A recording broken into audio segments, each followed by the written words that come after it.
महाभारत के युद्ध में दुर्योधन की सेना में अपने रिश्तेदारों गुरुजनों को देखकर जब अर्जुन के पैर कांपने लगे, युद्ध में अपने कुल के नाश का डर अर्जुन को सताने लगा, तब शोक से संतप्त हुआ मन वाला अर्जुन युद्ध भूमि में बाणों सहित धनुष को त्याग कर रथ के पिछले भाग में बैठ गया और भगवान से कहने लगा कि हे मधुसूदन, मैं युद्ध नहीं करूंगा।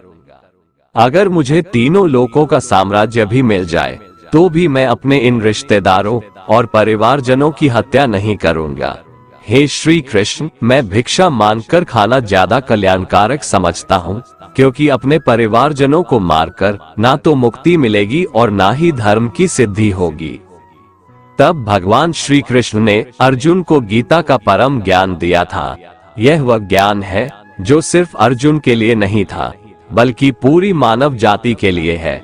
गीता का उपदेश अधर्म और बुराई के खिलाफ जीवन जीने का एक ऐसा मार्ग है जिसके पद चिन्हों पर हर एक मनुष्य को चलना चाहिए। तो चलिए सुनते हैं भगवत गीता के महान उपदेशों को। भगवान श्री कृष्ण कहते हैं कि हे अर्जुन, तुम्हें किसका मोह है? इस रणस्थली में युद्ध प्रारंभ होने से ठीक पहले तुम्हारा इस तरह से शस्त्र त्याग देना बिल्कुल भी उचित नहीं है, क्योंकि न तो ये श्रेष्ठ पुरुषों द्वारा आचरित है, न स्वर्ग को देने वाला है और न कीर्ति बढ़ाने वाला है। इसीलिए हे अर्जुन, नपुंसकता को मत प्राप्त हो, हृदय की तुच्छ दुर्बलता को त्यागो, उठो और युद्ध करो। तुम उसका शोक करते हो जो शोक करने के योग्य भी नहीं है और पंडितों जैसी बातें करते हो। ज्ञानी व्यक्ति ना तो मरने वाले का शोक करते हैं और ना ही उनका शोक करते हैं जो अभी जिंदा है, क्योंकि वो जानते हैं जो मर गया वो फिर से जन्म लेगा और जो जिंदा है वो एक दिन जरूर मरेगा। हे अर्जुन, न तो ऐसा है कि मैं किसी काल में नहीं था या तू नहीं था अथवा ये राजा लोग नहीं थे, और ना ऐसा है कि इससे आगे हम सब नहीं रहेंगे। वर्तमान शरीर की उत्पत्ति से पहले भी हम सब थे और पीछे भी रहेंगे। शरीर के नाश होने से आत्मा का नाश नहीं होता, अतः नाश की आशंका से इन सब के लिए शोक करना उचित नहीं है। आत्मा अजर अमर है, आत्मा न तो मरता है और न ही जन्म लेता है, क्योंकि आत्मा अजन्मा, नित्य, सनातन और पुरातन है। शरीर के मारे जाने पर भी यह नहीं मरता। जैसे मनुष्य पुराने वस्त्रों को त्याग कर नए वस्त्र धारण करता है, ठीक उसी प्रकार जीवात्मा पुराने व्यर्थ शरीर को त्याग कर नए शरीर को धारण करती है। आत्मा को शस्त्र काट नहीं सकते और न अग्नि इसे जला सकती है, जल इसे गीला नहीं कर सकता और ना ही वायु इसे सुखा सकती है।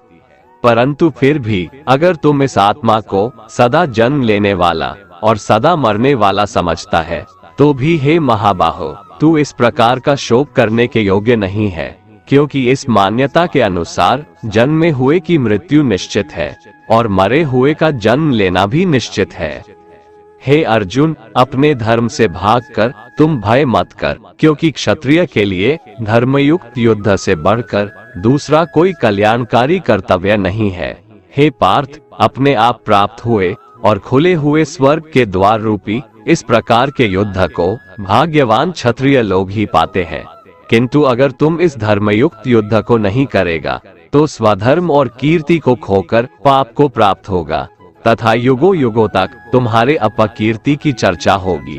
सम्मानित पुरुष के लिए अपकीर्ति मौत से भी बढ़कर है।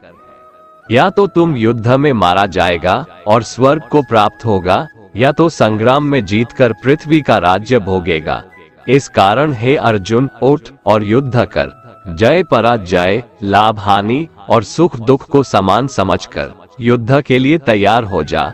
इस प्रकार युद्ध करने से तू पाप को नहीं प्राप्त होगा और यही तुम्हारा सबसे बड़ा धर्म और कर्म है। ये संसार मेरी ही माया है, ये संसार मुझसे ही उत्पन्न हुआ है। मैं ही इसका पालन पोषण करता हूँ और मैं ही इस सृष्टि का विनाश करता हूँ। मैं जल में रस हूँ, चंद्रमा और सूर्य में प्रकाश हूँ, संपूर्ण वेदों में ओंकार हूँ, आकाश में शब्द और पुरुषों में पुरुषत्व हूँ। मैं ही सूर्य रूप से तपता हूँ, वर्षा का आकर्षण करता हूँ और उसे बरसाता हूँ। हे अर्जुन, मैं ही अमृत और मृत्यु हूँ, सत असत भी मैं ही हूँ। मैं धरती की मधुर सुगंध हूँ, मैं अग्नि की ऊष्मा हूँ। सभी जीवित प्राणियों का जीवन और सन्यासियों का आत्म स्वयं भी मैं ही हूँ। मैं भूत, वर्तमान और भविष्य के सभी प्राणियों को जानता हूँ, लेकिन वास्तविकता में मुझे कोई नहीं जानता। हमेशा शक करने वाला व्यक्ति कभी शांति प्राप्त नहीं कर पाता है। वह ना तो इस लोक में धन, ऐश्वर्य या यश की प्राप्ति कर सकता है और ना ही परलोक में स्वर्ग की प्राप्ति कर सकता है, क्योंकि जब तक मनुष्य किसी भी विषय में संशय युक्त रहता है तब तक वह उस विषय में सफलता नहीं पा सकता। इसलिए संदेह करने से बचें। हे अर्जुन, तुम्हारा क्या गया जो तुम रोते हो? तुम क्या लाए थे जो तुमने खो दिया? तुमने क्या पैदा किया था जो नष्ट हो गया? तुमने जो लिया यहीं से लिया, जो दिया यहीं पर दिया। जो आज तुम्हारा है कल किसी और का होगा, क्योंकि परिवर्तन ही संसार का नियम है और समय के साथ संसार में हर चीज परिवर्तन के नियम का पालन करती है। भगवान श्री कृष्ण कहते हैं, कर्मयोग ही वह योग है जिसके माध्यम से हम अपनी जीवात्मा से जुड़ पाते हैं। कर्मयोग हमारे आत्मज्ञान को जागृत करता है। इसके बाद हम न केवल अपने वर्तमान जीवन के उद्देश्यों को, बल्कि जीवन के बाद की अपनी गति का पूर्वाभास प्राप्त कर सकते हैं। इस योग में कर्म के द्वारा ईश्वर की प्राप्ति की जाती है। श्रीमद् भगवद गीता में कर्मयोग को सर्वश्रेष्ठ माना गया है। गृहस्थ और कर्मठ व्यक्ति के लिए ये योग अधिक उपयुक्त है। कर्म योग सिखाता है कि कर्म के लिए कर्म करो, आसक्ति रहित होकर कर्म करो। कर्मयोगी इसीलिए कर्म करता है कि कर्म करना उसे अच्छा लगता है और इसके परे उसका कोई हेतु नहीं है। कर्मयोगी कर्म का त्याग नहीं करता, वह केवल कर्मफल का त्याग करता है और कर्मजनित दुखों से मुक्त हो जाता है। उसकी स्थिति इस संसार में एक दाता के समान है और वह कुछ पाने की कभी चिंता नहीं करता। वह जानता है कि वह दे रहा है और बदले में कुछ मांगता नहीं, और इसीलिए वह दुख के चंगुल में नहीं पड़ता। कर्म फल का त्याग कर धर्मनिरपेक्ष कार्य का संपादन भी पूजा के समान हो जाता है। संसार का कोई कार्य ब्रह्म से अलग नहीं है, इसलिए कार्य की प्रकृति कोई भी हो, निष्काम कर्म सदा ईश्वर को ही समर्पित हो जाता है। पुनर्जन्म का कारण वासनाओं या अतृप्त कामनाओं का संचय है। कर्मयोगी कर्मफल के चक्कर में ही नहीं पड़ता, अतः वासनाओं का संचय भी नहीं होता। इस प्रकार कर्मयोगी पुनर्जन्म के बंधन से भी मुक्त हो जाता है। भगवान श्री कृष्ण कहते हैं, मनुष्य का मन वायु की तरह चंचल है। यह मन ही है जो मनुष्य को काम वासनाओं की तरफ भटकाता रहता है। अगर जीवन को सफल बनाना है तो मन पर काबू करना बहुत जरूरी है। मन को वश में करने से दिमाग की शक्ति केंद्रित होती है, जिससे कार्यों में सफलता मिलने लगती है। गीता के अनुसार जिस व्यक्ति ने अपने मन पर काबू पा लिया, वह मन में पैदा होने वाली बेकार की चिंताओं और इच्छाओं से भी दूर रहता है। साथ ही व्यक्ति अपने लक्ष्य को भी आसानी से प्राप्त कर लेता है। अगर मन को वश में नहीं करोगे तो वह तुम्हारा सबसे बड़ा शत्रु बन जाएगा। भगवान कहते हैं, जो मनुष्य सुख और दुख में शांत रहता है, जिसके राग, भय और क्रोध नष्ट हो गए हैं, जो मनुष्य शुभ और अशुभ वस्तु को पाकर न प्रसन्न होता है और न द्वेष करता है, जिन्होंने अपनी इंद्रियों को वश में कर लिया है, वो स्थिर बुद्धि मनुष्य मुनि के समान है। ऐसा मनुष्य स्थिर चित्त और इंद्रियों को वश में करके ज्ञान द्वारा परमात्मा को प्राप्त करके हमेशा संतुष्ट रहता है। क्रोध मनुष्य को नरक की ओर ले जाने वाला द्वार है। क्रोध करने से व्यक्ति का मन अशांत हो जाता है और उसकी स्मरण शक्ति भ्रमित हो जाती है। स्मृति में विभ्रम होने से उसकी बुद्धि नष्ट हो जाती है और फिर व्यक्ति का पतन हो जाता है। भगवान श्री कृष्ण कहते हैं, मनुष्य को क्रोध करने से बचना चाहिए। कितना भी गुस्सा आए, स्वयं को शांत रखने का प्रयास करे। श्री भगवान कहते हैं, जिस प्रकार समुद्र की स्थिति अचल है, भारी से भारी आंधी तूफान आने पर या अनेक नदियों के जल प्रवाह उसमें प्रविष्ट होने पर भी वो अपनी स्थिति से विचलित नहीं होता, मर्यादा का त्याग नहीं करता। उसी प्रकार परमात्मा के स्वरूप में स्थित योगी की स्थिति भी सर्वथा अचल होती है। बड़े से बड़े सांसारिक सुख दुखों का संयोग वियोग होने पर भी उसकी स्थिति में जरा भी अंतर नहीं पड़ता। वह योगी परमात्मा में नित्य, निरंतर, अटल और एकरस स्थित रहता है। जो मनुष्य संपूर्ण कामनाओं को त्याग कर ममता रहित, अहंकार रहित और स्पृहा रहित होकर विचरण करता है, वही मनुष्य शांति को प्राप्त कर पाता है। जिस प्रकार प्रकाश की ज्योति अंधेरे में चमकती है, ठीक उसी प्रकार सत्य भी चमकता है। इसलिए व्यक्ति को सदैव सत्य के मार्ग पर चलना चाहिए। सत्य कभी दावा नहीं करता है कि मैं सत्य हूँ, लेकिन झूठ हमेशा दावा करता है कि सिर्फ मैं ही सत्य हूँ। इस संपूर्ण संसार में कोई भी व्यक्ति महान नहीं जन्मा होता है, बल्कि उसके कर्म उसे महान बनाते हैं। सही कर्म वह नहीं है जिसके परिणाम हमेशा सही हो, अपितु सही कर्म वह है जिसका उद्देश्य कभी गलत ना हो। श्रेष्ठ पुरुष जैसा आचरण करता है, अन्य पुरुष भी वैसा ही आचरण करते हैं। वो जो कुछ प्रमाण देता है, समस्त मनुष्य समुदाय उसी के पद चिन्हों पर अपने रास्ते चुनता है। इसलिए सज्जन व्यक्तियों को सदैव अच्छा व्यवहार करना चाहिए। जो मनुष्य ईश्वर में श्रद्धा नहीं रखते, वो अज्ञानी मनुष्य जीवन में कभी भी सुख, शांति और सफलता को प्राप्त नहीं कर पाते। ऐसे मनुष्य की बुद्धि विपरीत हो जाती है। वे लौकिक और पारलौकिक सब प्रकार के सुख साधनों को विपरीत ही समझने लगते हैं। इसी कारण वे विपरीत आचरणों में प्रवृत्त हो जाते हैं। इसके फलस्वरूप उनका इस लोक में और परलोक में पतन हो जाता है। वे अपनी वर्तमान स्थिति से भी भ्रष्ट हो जाते हैं और मरने के बाद उनको अपने कर्मों का फल भोगने के लिए सूकर, कुकर आदि नीच योनियों में जन्म लेना पड़ता है या घोर नरक में पड़कर भयानक यातनाएं भोगनी पड़ती है। भगवान श्री कृष्ण कहते हैं, जो मनुष्य अपने कर्तव्यों का पालन करते हुए विपरीत परिस्थितियों में भी अपने धर्म के मार्ग पर अडिग रहता है और उसके कारण अगर उसकी मृत्यु भी हो जाती है, तो वह मृत्यु भी उसके लिए परम कल्याणकारक बन जाता है और उस मनुष्य को स्वर्ग की प्राप्ति होती है। हे अर्जुन, मेरे और तुम्हारे बहुत से जन्म हो चुके हैं। उन सबको तू नहीं जानता, किंतु मैं जानता हूँ। मैं अजन्मा और अविनाशी हूँ।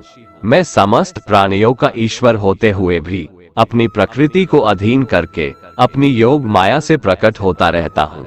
जब जब इस धरती पर धर्म की हानि और अधर्म की वृद्धि होती है, तब तब अधर्म का विनाश और धर्म की पुनर्स्थापना हेतु मैं अपने एक नए रूप को रचता हूँ और लोगों के सम्मुख प्रकट होता रहता हूँ। मनुष्य मेरी जिस भी रूप की पूजा करते हैं, मैं भी उनको उनकी भावना के अनुसार उसी रूप में दर्शन देता हूँ। मनुष्य जिस जिस भाव से मेरी उपासना करते हैं, मैं उनके उस भाव का ही अनुसरण करता हूँ। जो मेरा चिंतन करता है, उसका मैं चिंतन करता हूँ। जो मेरे लिए व्याकुल होता है, उसके लिए मैं भी व्याकुल हो जाता हूँ। जो मुझे अपना सर्वस्व अर्पण कर देता है, मैं भी उसे अपना सर्वस्व अर्पण कर देता हूँ। इस मनुष्य लोक में सांसारिक भोग के लिए लोग इंद्र आदि देवताओं की उपासना करते हैं, क्योंकि देवताओं का पूजन करने वालों को उनकी उपासना का फल तुरंत मिल जाता है। लेकिन मैं ऐसा नहीं करता हूँ। मेरे भक्त यदि सकाम भाव से भी मेरा भजन करते हैं, तो भी मैं उनकी उसी कामना को पूर्ण करता हूँ, जिसकी पूर्ति से उनका विषयों से वैराग्य होकर मुझ में प्रेम और विश्वास बढ़ता है। इसीलिए सांसारिक मनुष्यों को मेरी भक्ति का फल शीघ्र मिलता हुआ नहीं दिखता है और इसलिए वे मंद बुद्धि मनुष्य कर्मों का फल शीघ्र प्राप्त करने की इच्छा से अन्य देवताओं का ही पूजन किया करते हैं। इंसान हमेशा अपने भाग्य को कोसता है, ये जानते हुए भी कि भाग्य से भी ऊंचा उसका कर्म है जो उसके स्वयं के हाथों में है। जो हुआ वो अच्छा हुआ, जो हो रहा है वह भी अच्छा हो रहा है, जो होगा वह भी अच्छा ही होगा। जो बीत गया उसका तुम पछतावा ना करो और भविष्य की चिंता भी ना करो, अभी तो वर्तमान चल रहा है। जो पुरुष ना किसी से द्वेष करता है और ना किसी चीज की आकांक्षा करता है, वैसा कर्मयोगी पुरुष सन्यासी के समान है, और वह पुरुष सुखपूर्वक संसार बंधन से मुक्त हो जाता है। ना तो मैं किसी के भाग्य का निर्माण करता हूँ और ना ही किसी के कर्मफल का निर्माण करता हूँ। मनुष्य अपने द्वारा किए कर्मों का ही फल भोगता है और उसी से उसके भाग्य का निर्माण होता है। मनुष्य स्वयं ही अपना मित्र है और स्वयं ही अपना सबसे बड़ा शत्रु भी है। ज्ञानी मनुष्य कर्मयोग या भक्ति योग से एक ही जन्म में इस समुद्र रूपी संसार से निकलकर परमात्मा को प्राप्त कर लेता है, और अज्ञानी मनुष्य काम, क्रोध, लोभ, मोह में फंसकर 84 लाख योनियों में भटकता रहता है। भगवान श्री कृष्ण कहते हैं, भगवत प्राप्ति के लिए कर्म करने वाला कोई भी मनुष्य दुर्गति को प्राप्त नहीं होता है। इस लोक में या परलोक में वह जहाँ भी रहता है, वो परमात्मा के मार्ग में आगे ही बढ़ता रहता है। हे अर्जुन, जिनकी बुद्धि माया ने हर ली है, जो जानबूझकर पाप कर्मों में ही लिप्त हैं, जो मुझे जानने की चेष्टा भी नहीं करते, ऐसे मनुष्य को जीवन में और जीवन के बाद के जीवन में भी कष्टों से मुक्ति नहीं मिल पाता है।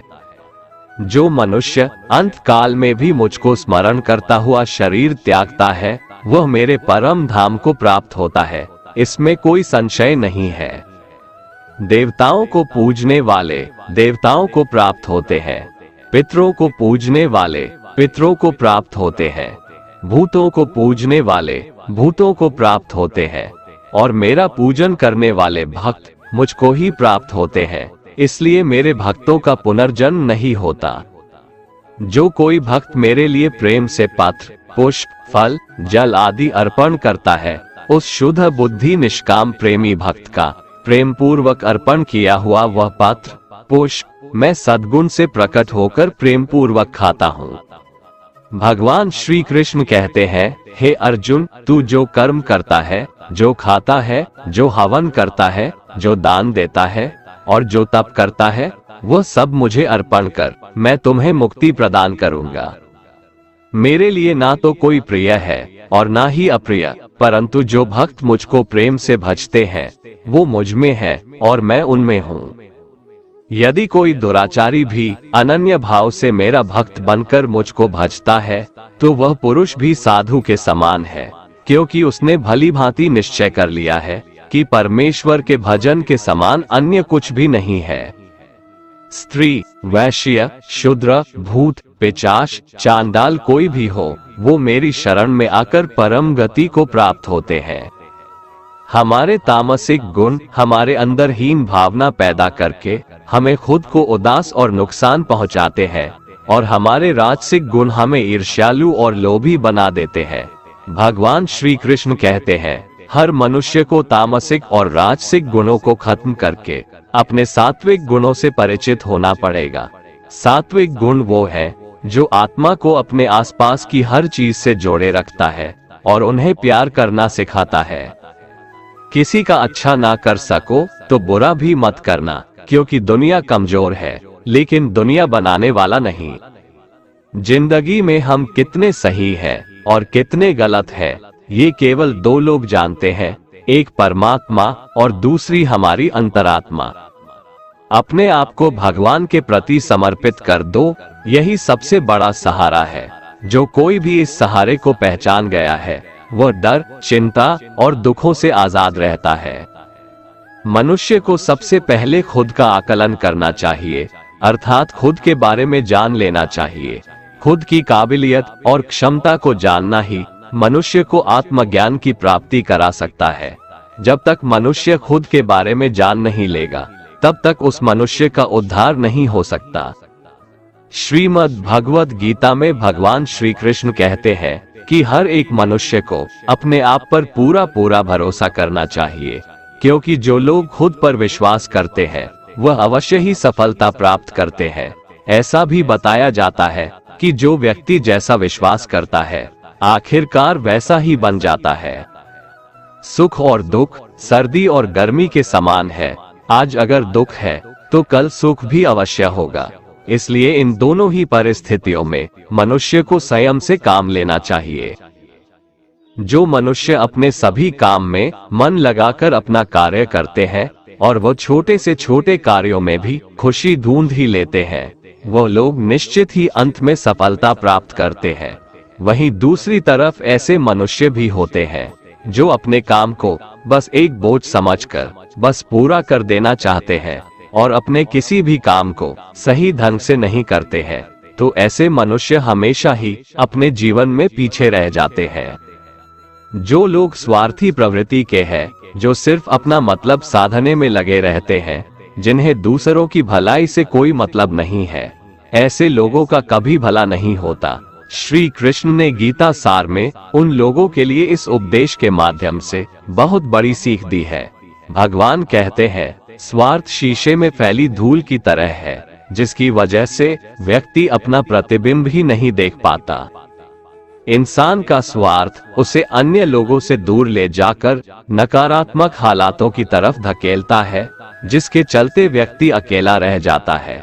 अगर आप चाहते हैं कि आप भी अपना जीवन खुशीपूर्वक व्यतीत करें, तो इसके लिए यह जरूरी है कि आप अपने स्वार्थ को कभी अपने पास नहीं आने दें, क्योंकि स्वार्थी मनुष्य दोस्ती भी सिर्फ अपना स्वार्थ निकालने के लिए करते हैं। ईश्वर हमेशा मनुष्यों का साथ देता है। जो व्यक्ति इस प्रभावशाली सत्य को मान लेता है, तो उसका जीवन पूरी तरह बदल जाता है। सृष्टि निर्माता ईश्वर ही है जो संपूर्ण जगत को चला रहा है। वहीं इंसान तो बस ईश्वर की हाथ की एक कठपुतली है। इसलिए इंसान को कभी अपने भविष्य या फिर अतीत की चिंता नहीं करनी चाहिए, क्योंकि हर विकट परिस्थिति में ईश्वर इंसान का साथ देता है और उसे मुश्किल से बाहर निकालता है। इसलिए हम सभी को ईश्वर पर भरोसा रखना चाहिए। श्रीमद्भगवत गीता में श्री कृष्ण ने यह उपदेश दिया है कि अपने काम को पहले प्राथमिकता दें और पहले अपने काम को पूरा करने की कोशिश करें, तभी दूसरे का काम करें। क्योंकि जो लोग पहले अपने काम को नहीं करते और दूसरे का काम करते रहते हैं, वे लोग अक्सर परेशान रहते हैं। मनुष्य अपने हृदय से जो दान कर सकता है, वो अपने हाथों से नहीं कर सकता, और मौन रहकर जो कुछ वो कह सकता है, वो शब्दों से नहीं कह सकता। जो चीजें हमारे दायरे से बाहर हो, उसमें समय गंवाना मूर्खता ही होगी। किसी भी व्यक्ति को ना तो समय से पहले और ना ही भाग्य से अधिक कुछ मिलता है, लेकिन उसे पाने के लिए सदैव प्रयत्नशील रहना चाहिए। जो मनुष्य मेरे पर मन लगाते हैं, मेरी भक्ति करते हैं, मैं उनको वो सब कुछ प्रदान करता हूँ जो उनके पास नहीं है, और जो उनके पास है मैं उनकी रक्षा भी करता हूँ। इसलिए ये बहुत जरूरी है कि हम अपने बुरे वक्त में परमात्मा पर भरोसा रखें। भगवान श्री कृष्ण कहते हैं, कितना भी बुरा वक्त आ जाए, कभी विचलित नहीं होना चाहिए, बल्कि डटकर उसका सामना करना चाहिए। क्योंकि इस संसार का नियम है, जो आया है उसे दुख का सामना करना पड़ेगा। रोने से और चिंता करने से कोई फायदा नहीं होने वाला है, बल्कि इससे दुख और बढ़ेगा। जीवन में आगे बढ़ने के लिए और अपनी अलग पहचान बनाने के लिए यदि आपको क्रांतिकारी भी बनना पड़े, तो इससे पीछे न हटें। कहने का सीधा मतलब ये है कि जरूरत के हिसाब से खुद में बदलाव करें और समाज के बारे में न सोचते हुए अपने काम पूरे करें। जीवन में दोस्तों की भूमिका बहुत अहम होती है। सच्चे दोस्तों की पहचान हमेशा मुश्किल वक्त में ही होती है। जिस तरह भगवान कृष्ण ने पांडवों के मुश्किल वक्त में उनका साथ दिया था, वैसे ही आपको भी अपने दोस्तों का साथ देना चाहिए। इसके साथ ही आपको ऐसे ही दोस्त बनाने चाहिए जो आपके मुश्किल वक्त में आपके साथ खड़े रहें। जीवन में हार जीत लगी रहती है, लेकिन सफलता सिर्फ उसी व्यक्ति को मिलती है जो अपनी गलतियों और हार से सीख लेकर आगे बढ़े। हार कर निराश होना किसी भी समस्या का हल नहीं है। किसी भी परिस्थितियों से लड़ने के लिए उसके लिए एक बेहतर रणनीति बनाना बहुत जरूरी है। बिना रणनीति के आप हर मोर्चे पर कामयाब नहीं हो पाएंगे। यदि पांडव भी श्री कृष्ण द्वारा बनाई गई रणनीति का पालन नहीं करते, तो शायद कौरवों के खिलाफ हुए युद्ध में उन्हें जीत नहीं मिलती। इस दुनिया में हारे हुए इंसान की, तकलीफ में पड़े हुए इंसान की कोई मदद नहीं करता, और अगर कोई इंसान थोड़ा सा सफल हो जाए तो उससे कोई खुश नहीं होता। इसलिए अपना दुख किसी को बताओ मत और अपनी खुशी किसी के आगे जताओ मत। मनुष्य का आहार हमेशा सात्विक और संतुलित होना चाहिए। जिस इंसान को ये समझ नहीं कि क्या खाना चाहिए, कितना खाना चाहिए, कहाँ खाना चाहिए और कैसे खाना चाहिए, वो परमात्मा को कभी नहीं पा सकता। जो मंदबुद्धि मनुष्य सिर्फ दिखावे के लिए कहता है कि उसने समस्त इंद्रियों को वश में कर लिया है, परंतु वह मन ही मन उन इंद्रियों के विषयों का चिंतन करता रहता है, वो मनुष्य मिथ्याचारी अर्थात दंभी कहा जाता है। जो पुरुष परंपरा से नहीं चलता, सृष्टि चक्र के नियमों का पालन नहीं करता, अर्थात अपने कर्तव्य का पालन नहीं करता, वह इंद्रियों के द्वारा भोगों को भोगने वाला पापी पुरुष व्यर्थ ही जीता है। परंतु जो मनुष्य आत्मा में ही रमण करने वाला और आत्मा में ही तृप्त तथा आत्मा में ही संतुष्ट हो, उसके लिए कोई कर्तव्य नहीं है। आत्मा का मतलब यहाँ सबसे बड़ा सच है, और जो सत्य को समझता है, सत्य में ही खुश होकर सत्य में ही रहता है, उसके लिए कोई कर्तव्य नहीं है। लेकिन ऐसा कोई लाखों करोड़ों में एक होता है। उस महापुरुष का इस विश्व में न तो कर्म करने से कोई प्रयोजन रहता है और न कर्मों के न करने से ही कोई प्रयोजन रहता है, तथा संपूर्ण प्राणियों में भी इसका स्वार्थ से कोई संबंध नहीं रहता। कहने का सीधा मतलब है, जिसे परमात्मा मिल चुका है वह कोई और दूसरा कर्म क्यों करे। जो ज्ञानी है, जिन्हें ईश्वर की सच्चाई मालूम हो चुकी है, उनकी ये जिम्मेदारी बन चुकी है कि उनके काम करने के तरीके से कहीं किसी और के मन में काम करने के प्रति अश्रद्धा या अपमान ना पैदा हो जाए। इसलिए उन ज्ञानी जनों के लिए ये जरूरी है कि वो ऐसा उदाहरण सामने रखें जिससे हर कोई अपना कर्म, अपना कर्तव्य करने के लिए प्रेरित हो। तामसिक गुण वाले व्यक्ति आलस्य या नींद इसी प्रकार के कर्म करते हैं। राजसिक गुण वाले बात बात पर शौर्य या बहादुरी दिखाने का काम करते हैं, लेकिन ज्ञानी मनुष्य जानते हैं उसके गुण ही उससे कर्म करवा रहे हैं, और जो ज्ञानी नहीं होते वो समझते हैं कि सब कुछ वही कर रहे हैं। उठाकर फेंक दो उन रिश्तों को गहरे समुंदर में जिनमें वक्त पड़ने पर स्वार्थ और मतलब की बदबू आती हो।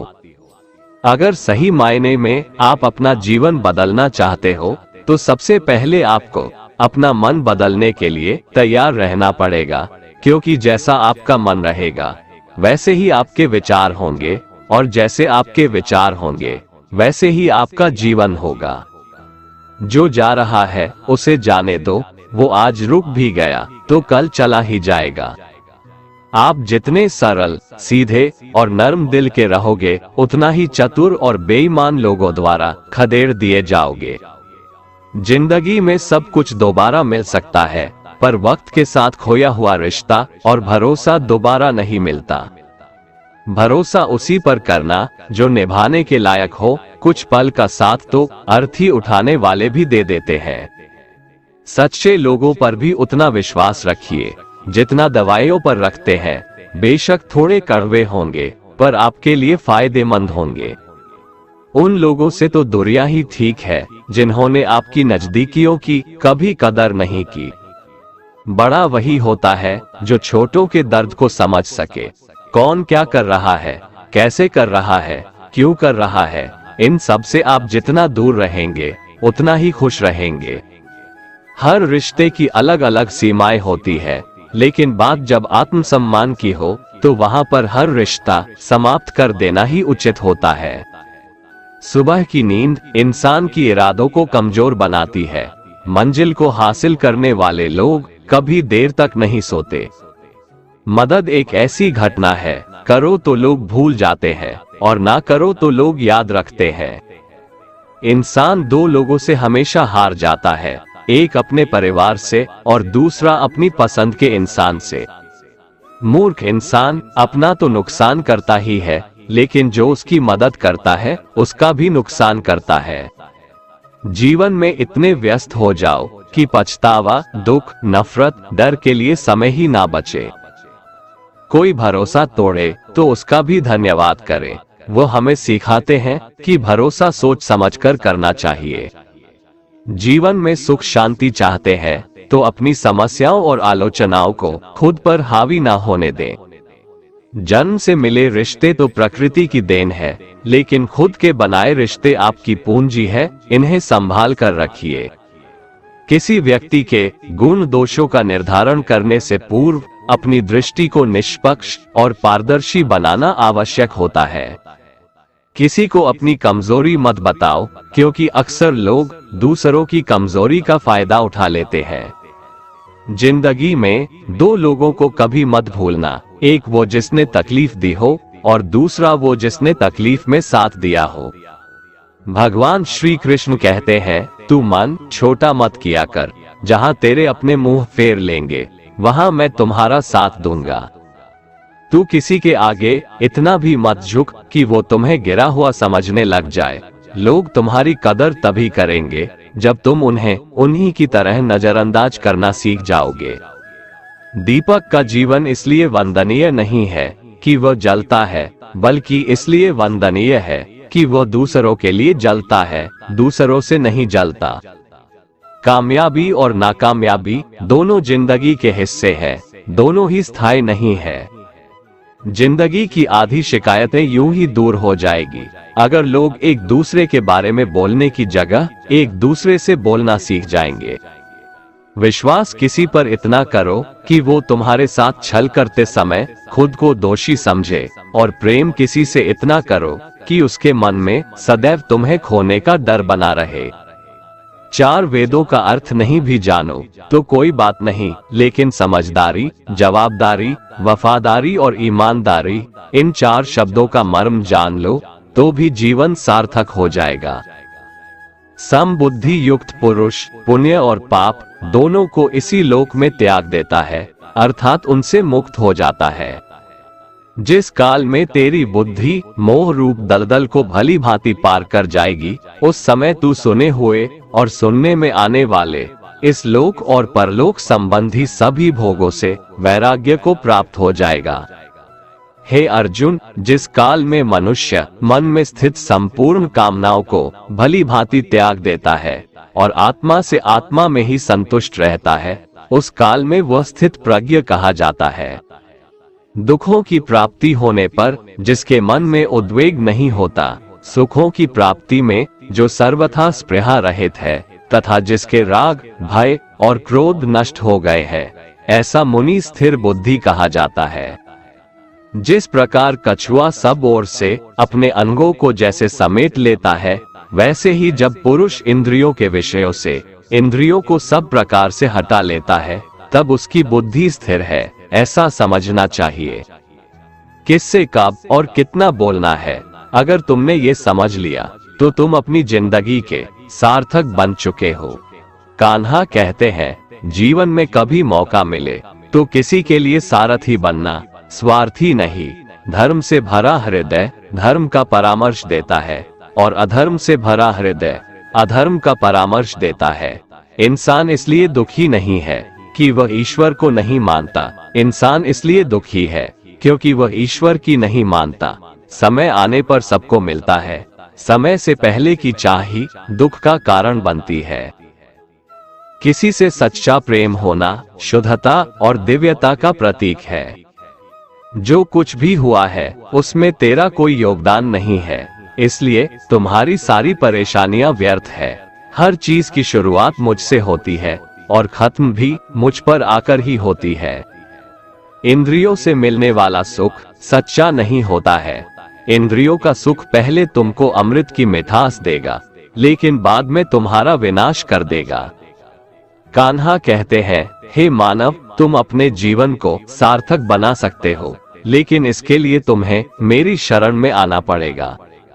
अगर तुम्हें मेरी बातें अटपटी लगती है तो तुम्हें अपने नजरिए को बदलने की जरूरत है। अभी तुम चीजों को उस तरह से नहीं देखते हो जिस तरह मैं देखता हूँ। अगर एक बार तुमने मुझ पर विश्वास कर लिया तो तुम्हें जीवन में कभी निराश होना नहीं पड़ेगा। एक बार जो मुझ पर विश्वास कर लेता है उसका साथ मैं कभी नहीं छोड़ता हूँ। जो व्यक्ति मेरे भक्तों के साथ धोखा करता है उसके लिए मैं सबसे बड़ा शत्रु हूँ। अगर किसी ने मेरे भक्त को एक बार भी धोखा दिया तो जन्मों जन्मों तक मैं उसका उद्धार नहीं करता हूँ।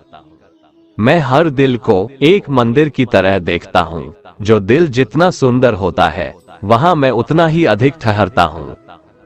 श्री भगवान कहते हैं, इस दुनिया में तुम प्रेम सभी से करो, लेकिन पूर्ण रूप से विश्वास किसी पर मत करो। अगर तुमको भरोसा करना है तो केवल परमात्मा पर करो। जब तुम शुरुआत करोगे तो स्वाभाविक रूप से तुमको असफलता मिल सकती है। कई बार तुमको गिरना भी पड़ सकता है, लेकिन इसका मतलब यह नहीं होना चाहिए कि तुम उस काम को करना छोड़ दो। एक समय आएगा जब तुम परिपूर्ण हो जाओगे और तुम्हारे सभी काम सफल हो जाएंगे। इस काम में मैं हमेशा तुम्हारे साथ खड़ा रहूंगा। मैं तुम्हारे हर छोटे बड़े कर्म में साथ दूंगा। तुम्हारा जो दिल करे उसको करो, लेकिन नम्रता और सरलता के साथ, अहंकार के साथ नहीं। इस धरती पर आने के बाद आपका मुख्य उद्देश्य यहाँ से मुक्त होना है। केवल वही मनुष्य मुक्त हो सकता है जो अपने कर्मों में दृढ़ संकल्प के साथ स्थिर है और सुख दुख को समान रूप से सहन करता है। जो मनुष्य अपनी आत्मा की बात सुन सकता है वह मुझसे बात कर सकता है और देख भी सकता है। जो आदमी मुझे हर चीज में देखता है और मेरे होने के एहसास को अनुभव करता है वह मेरा सच्चा भक्त है। ऐसे भक्तों से मुझे प्रेम है। ऐसा कोई नहीं है जिसका सदियों से अस्तित्व है और ना ही ऐसा कोई है जिसका सदियों बाद अस्तित्व रहेगा। यहाँ कुछ स्थायी नहीं है। मैं सभी के घरों में निवास करता हूँ। मेरी ऊर्जा सभी जगह समान रूप से वितरित है। जो मुझे पहचान लेता है उसको मैं भक्ति रस प्रदान करता रहता हूँ। दुनिया का सबसे बड़ा पापी अगर समर्पण के साथ मेरी सच्ची उपासना करे तो मैं उसको भी शुद्ध कर देता हूँ। जो तुमने सुना है उस पर विश्वास मत करो। कुछ लोग अपने विवेक से मुझे अपना बनाते हैं, कुछ लोग ज्ञान से, कुछ लोग कर्म से, कुछ योग से। तुम मुझे किस रूप में प्राप्त करना चाहते हो ये पूरी तरह तुम्हारे ऊपर है। तुम मुझे जिस रूप में बुलाओगे मैं उस रूप में हाजिर हो जाऊंगा। तुम मेरे प्रति सदा चौकस रहो, मेरी उपासना करो, अपने हर एक काम के लिए मेरा स्मरण करो। मैं वादा करता हूँ तुम मेरे प्रिय बने रहोगे। जो मनुष्य मुझसे परम प्रेम करके इस परम रहस्य युक्त गीता शास्त्र को मेरे भक्तों में कहेगा वो मुझको ही प्राप्त होगा। इसमें कोई संदेह नहीं है। उससे बढ़कर मेरा प्रिय कार्य करने वाला मनुष्यों में कोई भी नहीं है तथा पृथ्वी भर में उससे बढ़कर मेरा प्रिय दूसरा कोई भविष्य में होगा भी नहीं। जो मनुष्य श्रद्धायुक्त दोषों से रहित होकर इस गीता शास्त्र का श्रवण भी करेगा वह भी सभी पापों से मुक्त होकर मेरे परम धाम को प्राप्त होगा। दोस्तों, अगर आपको हमारा ये वीडियो पसंद आया तो कमेंट में जय श्री राधे कृष्ण लिखें और ऐसे ही प्रेरणादायक वीडियो देखने के लिए हमारे चैनल को सब्सक्राइब कर लें। जय श्री राधे कृष्ण।